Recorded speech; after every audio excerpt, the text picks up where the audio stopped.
بسم اللہ الرحمن الرحیم جی۔ آج ماشاءاللہ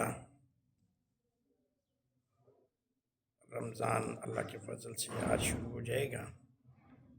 آنے والی رات اللہ تعالیٰ نے اگر نصیب کی تو انشاءاللہ پہلی تراویح شروع ہوگی۔ رمضان کے مہینے میں اپنی کمر کو کس لو اللہ کی عبادت کے لیے، اپنے آپ کو تیار کر لو اپنی اللہ کی عبادت کے لیے، اور اپنے گناہوں کی معافی مانگنے کے لیے ہر وقت اس کو پکارتے رہو۔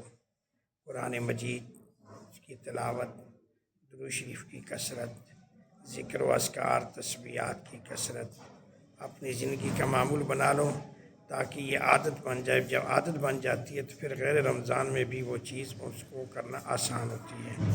کسی کے ساتھ برائی نہیں، کسی کو گالی نہیں، کسی کو برا بھلا نہیں کہنا، ہر ایک کے ساتھ اخلاص کے ساتھ اچھے طریقے سے اچھے برتاؤ سے پیش آنے، ماں باپ کی خدمت کرنی ہے اور غریبوں کا خیال کرنا ہے۔ اللہ تعالیٰ ہمارا حامی